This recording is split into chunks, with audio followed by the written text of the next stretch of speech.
শিলিগুড়ি থেকে রওনা দিলেন মুখ্যমন্ত্রী মমতা বন্দ্যোপাধ্যায়। রায়গঞ্জ এবং বালুরঘাটে জোড়া সভা করবেন তৃণমূল নেত্রী, সে কারণেই শিলিগুড়ি থেকে রওনা দিলেন তিনি।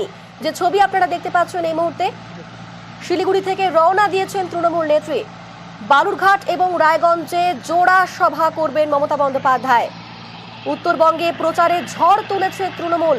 মমতা বন্দ্যোপাধ্যায় বারবার উত্তরবঙ্গে ভোট প্রচারে গিয়েছেন। আজ রায়গঞ্জ এবং বালুরঘাটে জোড়া সভা করবেন।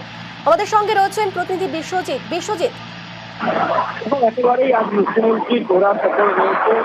একদিকে মুখ্যমন্ত্রী কৃষ্ণ কল্যাণীর হয়ে তিনি সভা করবেন রায়গঞ্জে, অপরদিকে তিনি সভা করবেন বালুরঘাটে। মূলত এই জোড়া সভার আগে মুখ্যমন্ত্রী শিলিগুড়ি থেকে সভা থেকে হেলিপ্যাডে আসেন এবং বর্তমানে তিনি হেলিপ্যাডেই রয়েছেন।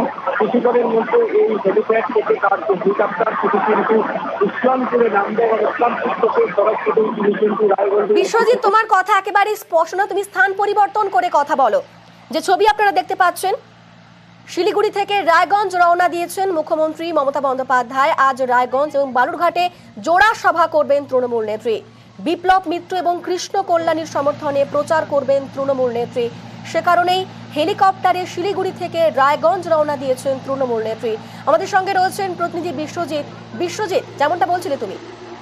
দেখো, একেবারে মুখ্যমন্ত্রীরা জোড়া সভা, একদিকে রায়গঞ্জে মুখ্যমন্ত্রী সভা করবেন, অন্যদিকে বালুরঘাটে মুখ্যমন্ত্রী সভা রয়েছে। সেই জোড়া সভার দিকে মুখ্যমন্ত্রী শিলিগুড়ি থেকে রওনা হলেন।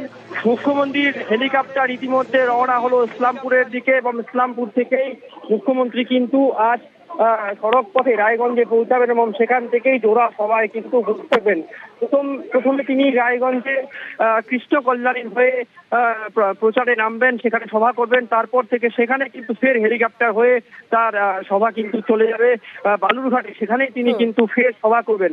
যেটা জানা গিয়েছে, কিছুক্ষণ আগেই মুখ্যমন্ত্রী কিন্তু শিলিগুড়ি থেকেই সড়ক পথে হেলিপ্যাডে আসে এবং সেখান থেকে হেলিকপ্টার হয়ে তিনি কিন্তু প্রথমে ইসলামপুরের উদ্দেশ্যে রওনা দিচ্ছেন এবং মিনিট 10-এর মধ্যে তিনি ইসলামপুরে পৌঁছাবেন এবং ইসলামপুর থেকেই তৃণমূল প্রার্থী, রায়গঞ্জ আসনে তৃণমূল প্রার্থী কৃষ্ণ কল্যাণ হয়ে প্রচার করবেন। একেবারে তার সমর্থনে প্রচার করবেন তৃণমূল নেত্রী। ধন্যবাদ বিশ্বজিৎ।